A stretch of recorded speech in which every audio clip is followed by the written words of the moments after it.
Welcome to our very first video podcast. We're so excited to be able to come into your home or wherever you're at, watching on your phone. Hopefully you're not watching us while you're driving. You're keeping your eye on the road. But we appreciate you tuning in to hear what Becky and I have to say. We still haven't really come up with a name for our show yet, but if y'all got any suggestions, put them in the comments there and let us know. But we just wanted to talk about just life in general, and a lot of things have happened to us over the years, and to kind of open up our eyes and make us change our way of thinking. And I'd like to just start off with Becky talking about our daughter Grace. Our oldest daughter Grace is 23 years old, and Grace was diagnosed with cerebral palsy. And a lot of y'all have met Grace, and you know that Grace can't speak. She can make noises. She can let you know when she's happy. She can let you know when she's mad. She can let you know. She can let you know. And we give her a choice. Like when we give her breakfast or something, we ask her, we hold out our fist in front of her and we say, do you want this or do you want that? And she'll hit the one that she wants. And sometimes if it's a choice, like there's 3 or 4 choices, we just narrow it down. We just group things and narrow things down, starting with, but it's always a choice of 2. Because I only have 2 fists. Yeah. If you were an octopus, she'd have multiple choices, wouldn't she? But anyway, Grace came into our life over 23 years ago, and what a change it has made in our lives, in the way that we live our lives daily, and how we approach different things and how we travel and just different things. It's really made a change, not what normally would be to people that have a newborn baby and then bring them up and they're perfectly normal and fine. It's different. It's very different. Just from getting in the car and going somewhere to where you eat, what you eat, recreational activities. I was just talking to somebody at our church this past Sunday, and they were talking about the things that their family did, the hiking and the camping and things. And I love things like that, and I would love to do, but our family somebody would have to stay behind to do a lot of that stuff. And so we try to do things that keep us together. Or if you took Grace, most of the time she would just have to stay in the cabin or, the RV or wherever you're staying, because she couldn't go hiking, of course, especially if it wasn't like a smooth trail, like a concrete or asphalt trail. Right. If we were on rocks, and stuff like that, you couldn't take her. She'd have to stay behind. So different things like that. But I just want to kind of start it off with Becky. She has given a testimony several times in places we've sung before, and a lot of y'all have probably heard it before, but I'm sure a lot of you never have, of how this all changed our life over 23 years ago. So I'm just going to kind of turn it over to her and let her tell you that story. Well, I remember being pregnant with her, and you a couple of times said, I just hope everything's okay. And the second time you said it, I got kind of angry. Like, why would you even think that it wouldn't be? Well, when it's your first, you want everything to be perfect. And she was fine. Yeah. Ultrasound showed that, all the tests, amniocentesis, or however you say that, everything was fine. But birth was induced, and actually, the ultrasound showed that she was 1 week back from what the doctor said. The doctor had her 1 week ahead in gestation. So when his due date came along, he said, let's induce labor, because it's just time to have that baby. And I said, okay, I couldn't agree more with him. But she didn't come. So she didn't come on the due date. And then 2 days later, let's see, can't remember the dates now for sure, but it's been a long time ago. Yeah, she was due on September 21st, and on the 23rd, I called him because I just, there was something in me. I think it was the Holy Spirit that said, don't do this. Don't do this. Well, let's go back a little ways before that even happened. I had made the comment to you, and I guess I was joking, but I didn't know how prophetic I was being at the time. But I said, let's just have her at home.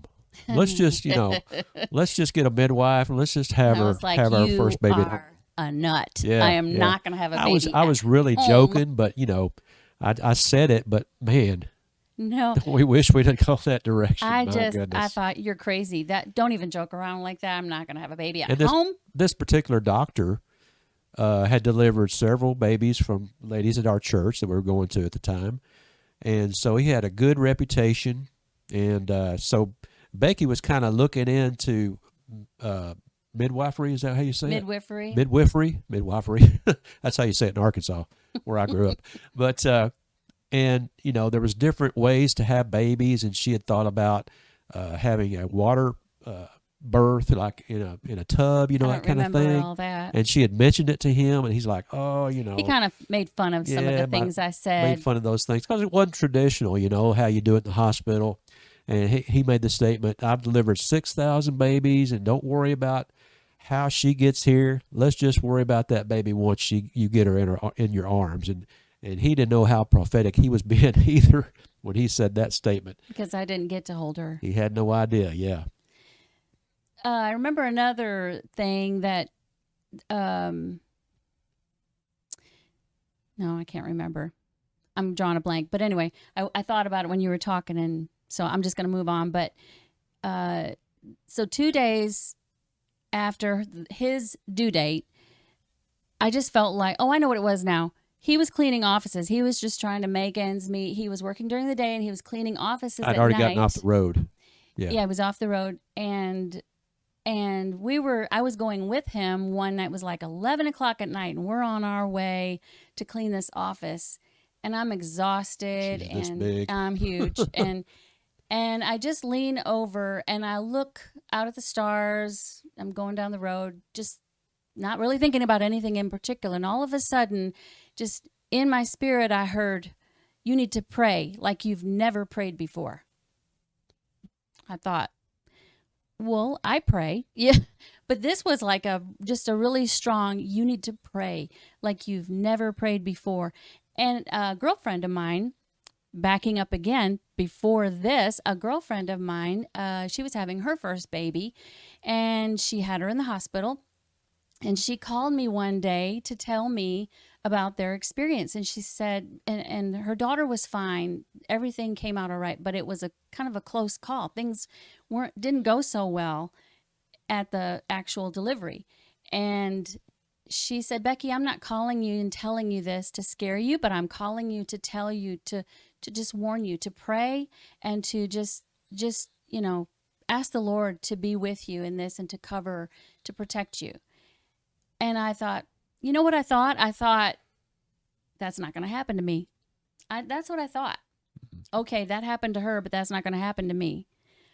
I mean, that's kind of ignorant. But so then I had, a few weeks later, I had that thought, you need to pray like you've never prayed before. And I did not really take heed to those warnings. And then when Grace was born, or before she was born, I called the doctor 2 days after his due date, and I was supposed to go in at midnight that night. That's what it was. I was supposed to go in at midnight on the 23rd, and I called him and I said, "I don't want to do this tonight." I know that he couldn't believe what he was hearing. And I said, "I just don't feel like I'm supposed to." And he was a little ruffled with me, and he said, "All right, I'll let you go, but if you don't have the baby by Friday, you come in Friday at midnight." And he just kind of admonished me. He said, I wouldn't tell you I'm telling you to do what I would tell my own daughter. I said, okay. Well, I just knew, I had that little warning, and I just knew that God was going to bring Grace naturally before Friday. Well, Grace wasn't born before Friday night. Yep. So I went ahead and went in the hospital. And I I really wish that I would have continued in that instruction to Well, not follow through with the induction, not to do the induction. babies will come when they're ready. And They I've won't learned stay that's in there it. forever. Yeah. Right. God made us Yeah. to have a baby, and When it's time. Yeah. you know, He's made us that way. Yeah. So we went into the hospital at midnight. At 1 a.m., the protocol, we were following protocol. 1 a.m., they gave me half of a Cytotec. It's actually an ulcer drug. And then at 5 a.m., 4 hours later, they give me the other half of that pill. And then at 9 a.m., 4 hours after that, they started the Pitocin. Cytotec, I've learned that the FDA, once the FDA approves a drug, a doctor can then legally use that drug in any fashion he or she chooses. So if it's an ulcer drug and he wants to use it in a birth induction, that's perfectly fine, according to the FDA rules and regulations. So, but what was that originally for? Since then, we've found out that was part of the home abortion drug. There was two components at the in the home abortion procedure. One of them was Cytotec, and the other one was misoprostol. There's two. I don't know which one is which. That's me. The actual names are misoprostol and mifepristone or mifepristone. Cytotec is it's an abortion drug. That's all it is. Yeah. Cytotec is a nickname Yeah. for one of those two, but yeah, we had no clue. No clue. Didn't what he was giving her. Didn't ask questions. They give you a pill and you just put trust it your in doctor. your mouth, and you don't ask what are the side effects of this. Trust your doctor. You just take it. Take it. Because you trust that they have your well-being first and foremost. So at 9 o'clock when the Pitocin was started, I still don't know to this day whether it was the Pitocin or whether it was the combination of the Pitocin and the Cytotec. I don't know, but complications started in. I was fine. I had a lot of pain. They had the heart monitor, the baby heart monitor going.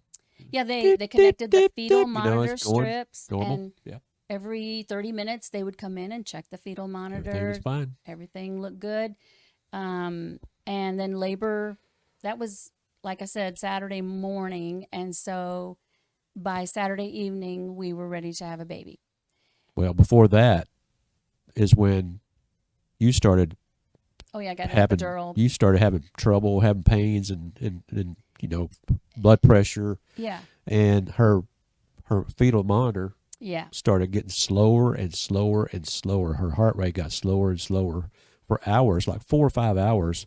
She was under 100 beats per minute, which is pretty slow for a baby, Why they didn't have a little more concern, but it was just low enough, just high enough that there wasn't overly concern from them. They kept saying, well, we're going to continue to monitor this. If it gets any lower than this, then we may have to do epidural and a C-section and kind that's of thing. Why, that's why he wanted to do an epidural, was because in case they did have to take her C-section, that I would be ready for that. He said, I wouldn't want to put you to sleep and you miss the whole thing. And Becky didn't want to do an epidural. No. She didn't want to do that at all, but at that point, I wanted an epidural like, because I didn't want to miss it either. Yeah. So they monitored all day. Grace was born at 6:41 p.m. My mom, the whole time my mom was there, she was hoping to arrive in Nashville after the birth, I think, because she didn't want to see me go through it. Yeah. But she arrived in time for the birth, and so with her there, she told me later that she said, I have never been induced, and to see that whole process, she said, I think if you had not been induced and if you had allowed Grace to come when Grace was ready, I think it would have been a lot quicker process. And I didn't have anything to, compare that with. I said, really? I mean, I wouldn't know. But when she was born, she was a dark Gray. purpley gray color. She looked Lifeless. like a wet noodle. Yeah. She had no tone and it wouldn't wake up. It still wasn't registering with me. Me neither. That is this the way babies are supposed to look? Because I'd never seen a live birth, especially one that close. Yeah, I've seen videos maybe, but not the whole process. So when she came out, I was like, well, she's going to wake up any second and start crying, like they do on the movies and stuff. But that didn't happen. So they suctioned her and worked with her a little bit, and we have the whole thing on video. Then he took her over to the corner, and he worked on her there, and then he said, special care stat, and they came running like they'd been waiting around the corner, I think they were. Yeah.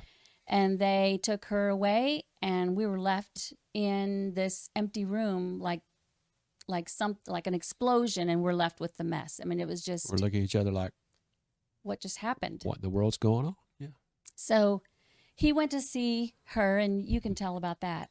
Well, I went down the hallway to where they were working on her in the special care unit, and I saw her laying there. They'd already had tubes and things stuck all in her, and she was just laying there just lifeless, and it hit me all of a sudden, that something's wrong here.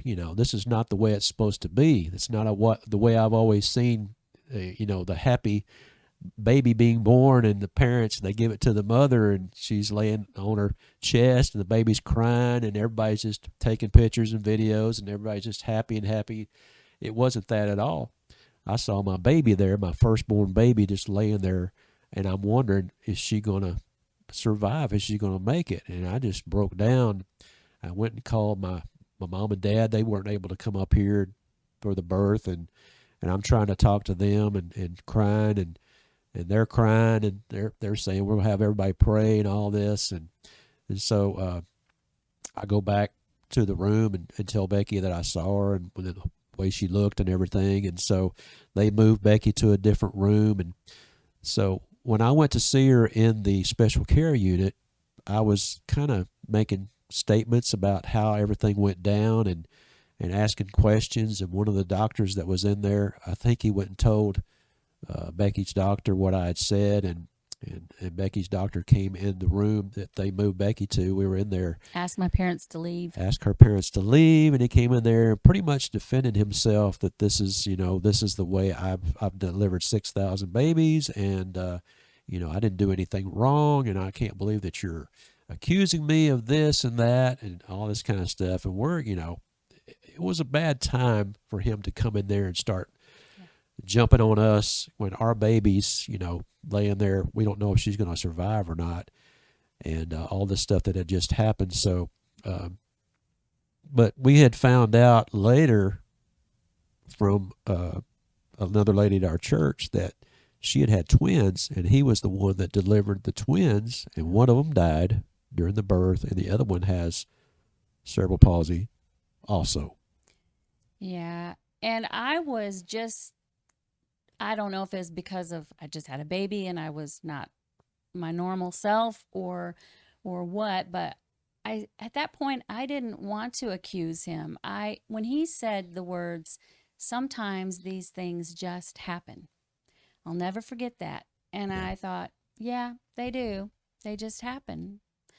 And I can't blame you or this just happened. And so she was in the hospital for 2 weeks. Yeah. And we would visit her, we'd be with her all the time, every day. And one day, it was so cute. We had been away and came back in the she had graduated from the, what do they call it, step down? Special care unit. They moved her from all the tubes and all the beeps over to the room adjacent to that, which this was Baptist Hospital. I shouldn't say that probably, but she was in this other room where she was just in a cradle at that point, not any hooked up to anything. And we walked in the room. I know where we had been. We had been trained in CPR before they were going to train us in CPR before they let us take her home. And so we walk into the nursery and Bobby said, "Hey, Gracie." And she went, "Woo!" Little tiny baby had her back to us, but heard her dad's voice and squealed. She still does that to this day. It was we just laughed so hard. So we got to take her home. When we took her home 2 weeks after she was We born, still didn't know at that point what was wrong with her. You know, I mean, she was a beautiful baby girl. Her fists were really tight. She was really tight like this. They had to put a splint in between her because she would just, just clamp down on her hand with her fingers. So they had put those. Not knowing anything. Yeah, we didn't know about what was wrong with her yet. Palsy or anything. We didn't know anything, and they sent us home saying, now she may not do the things that other babies do. She may not progress like they do. And I, being someone who believed in healing and confessing the word, I just thought, that's not happening. She is going to be fine. She's going to be fine. And so we took her home, and a year later, I mean, it was a rough we year. had a terrible time with feeding her. I wanted to nurse the baby, and she wouldn't nurse, and it was we had to feed her with a dropper for a while. Yeah. Well, that was because I didn't want to give her a bottle, because I had a friend who, she didn't know what was going on with Grace either, so she was trying to give me advice on how to get her to latch on and not get used to the bottle. So I didn't give her a bottle. I tried other things. Yeah, we ended up giving her a bottle after a lot of turmoil and stress. When I would give her a bottle, most of the time I would just squeeze it and squeeze the stuff in her mouth. That's the only way because she wouldn't suck, which she wouldn't do that. Yeah. So we had to feed her that way, and it got rough. And we were just talking about this today, how Grace used to be when we get in a vehicle and like go to church or whatever. We put her in her car seat, and we'd head to church, and as soon as we'd take off down the road, she would start screaming and crying and just moving around. She would work herself up into a sweat. I mean, her clothes were drenched. Yeah, her hair was wet. And by the time it was only like a 20-minute drive from where we lived to our church. But by the time we got there, she was just wringing wet with sweat. And I would just literally want to stop the car and get out and run away as far as I could because it was driving me crazy. It makes me laugh thinking. It's funny talking about it now. It wasn't funny picture then. Me getting out and running, leaving y'all sitting there in the car. But if you've never experienced something like that where the baby would just not stop, screaming the whole way, it would just drive you nuts. And we were talking about that today and how Grace loves to travel. We took a trip to New Mexico and Arizona a couple months ago, and we were gone like 3 weeks. And about in the middle of the trip, Justice was kind of messing with her. He likes to get her riled up sometimes. And he said, "Grace, are you ready to go back home?" And boy, she was getting mad. She did not want to go back home. And he said, Grace, you want to stay out on the road for the rest of your life? And she's, she gets excited about that. And I'm like, well, I don't think we'll stay out the rest of your life, but we got to go home sometime or another. Yeah. But she just loves it. She loves it. And I was thinking, if she was still like she was when she was, between firstborn and a year old, I don't think I could travel. I don't think I could travel for 9, 10, 11, 12 hours on the road with a screaming kid. I said we'd need earplugs and have to text each other. That would be rough. She'd just have to stay home. But how she got over it. What turned it around. She was about 18 months old. I was babysitting a little girl who was a little bit younger than her, but there were times I had to go somewhere, and so I had 2 car seats in the back seat, and Grace, I think one of them was rear facing and one of them was forward facing, so they could look at each other. Grace's was forward facing and this little girl's was rear facing, and that little girl was like most kids. She would just ride in the car and look around and be content. Grace was screaming. First trip they took, first little road ride they took. Grace was screaming. This little girl wasn't. Grace looked at her, stopped crying, and never cried on the road again. How about that? The little girl looked at her like, "What's your problem?" Grace said, and Grace thought, so this is how we're supposed to travel. I'm just supposed to sit back and look around and enjoy the ride. Just like this little girl. And she has ever since. She quit right at that point, never did it again. Isn't that awesome? It was wonderful. We had taken a trip to Michigan before that, and my mom and dad came up to ride with us, and we were in one car and y'all were in another, and Grace started fussing. She was less than a year old at that point. My mom got in the back seat, which you're not supposed to do, and got her out of the car seat and held her. Mm-hmm. And Grace was fine the whole way. We used to have to, I remember this too, we used to have to play Barney for hours to get Grace to calm down and to go on a trip. You know, we'd play Barney and she'd settle down a little bit for Barney. But it was about to drive us nuts. I love you, you love me, over and over and over, and constantly. But we did anything we could do to get Grace to calm down. And when it was time to for Grace to go to bed at night, this was another ordeal. She had one of those wind up swings. You'd wind it up, and it'd go back and forth, back and forth. We put her in there, and she started falling asleep. Well, eventually, she had to go to bed. It would stop going because you'd have to wind it up again. And we'd get in there. She'd be asleep. We'd either wind it back up to make her go a little further because she wasn't quite asleep yet. But then when she'd finally go to sleep and when it stopped, we'd ease in there just quiet as we could. Do you remember? Becky would grab her leg. Her ankles would come together, like not scissor, but come close together. So when we lift her out, her ankles would hang on to it and wake her up. The seat, it would be a little bit of a tussle. I'd grab her under the arms and start lifting her up. And I'd grab her ankles and separate them and get her up just as easy as we could. And lay her down. Sometimes it would work, but sometimes about 50% of the time she'd wake back up again, and we'd have to put her back in there, wind it up again, and let her go through the process again. So sometimes we didn't get to bed till like midnight. We had to get up. I'd have to get up the next morning and go to work. But it was quite an ordeal. Remember when we were at your mom and dad's house and you were holding her and doing this back and forth like this, and your dad kind of made fun of you. Yeah. You're spoiling her. Oh, no. It's like, no, you just don't know. Don't know. I would hold her, and I'd swing back and forth like this. If we laid her down and she started screaming, then you would beg us to please rock that baby back and forth so she'd stop that. Oh, yeah, yeah. So, woo. That's, thinking about it now, it's like, man, we went through a lot of stuff that survived. First year, 18 months, yeah. And she survived. Yeah, she's doing great. If y'all haven't seen Grace, she's beautiful.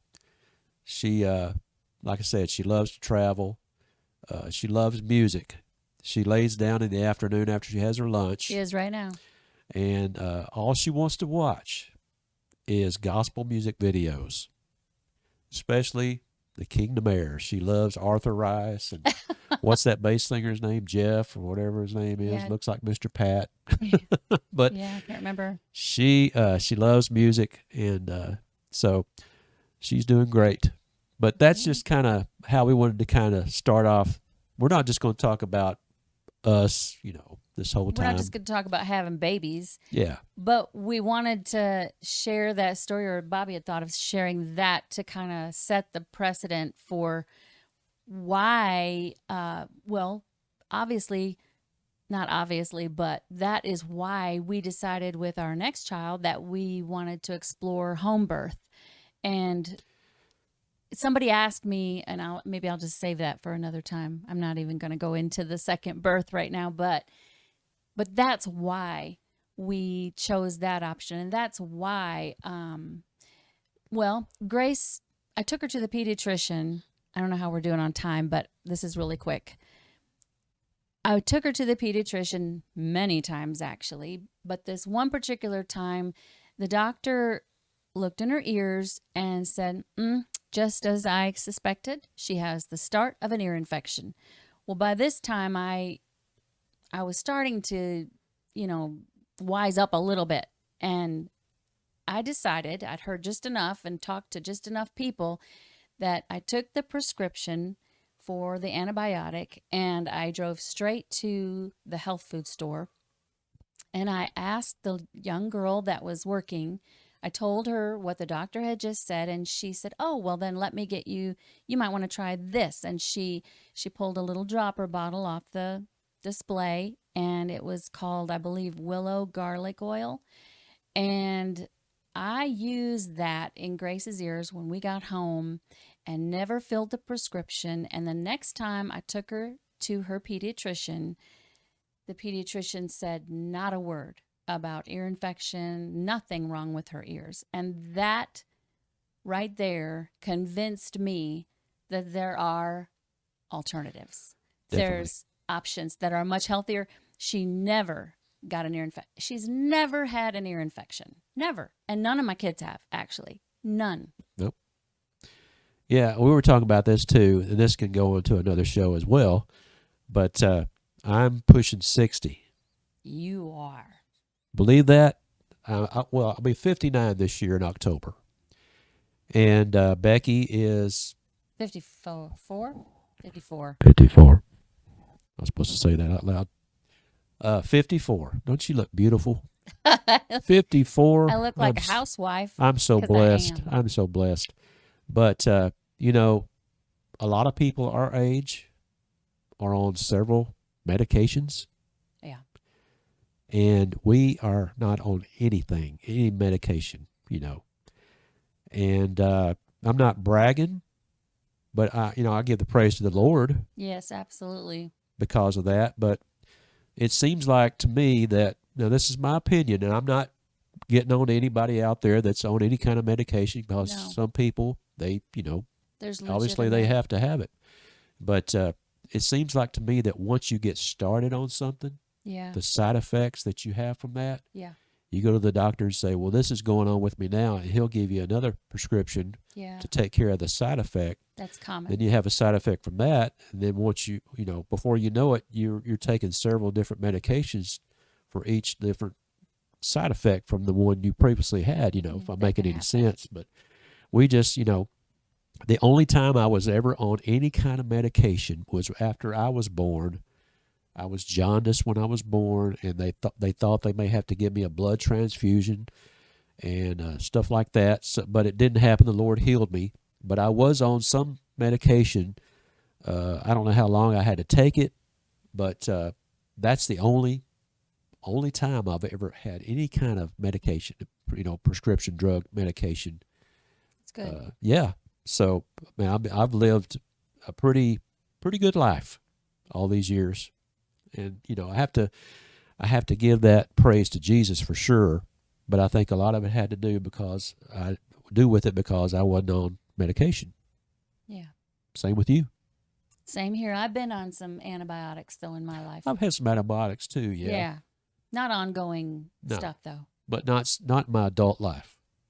Yeah. I haven't been to the hospital for a little sniffle. I don't go to the doctor when I get a sniffle, and we have been going to the health food store, like Becky said, and a lot of this has to do with because of grace, Yeah. Well, things we've learned. The whole ear infection thing, I saw another side, another option. And it just started me down a different path. There is another option, and I think a lot of times a lot of people, they won't go that route because if you have insurance, you don't want to pay the price out of your pocket for Boy, that puts you in a something tough natural. place. So you'll use your insurance and get it, for free, or have to pay a Right. copay or something like that, a lot cheaper than you would if you went to a health food store.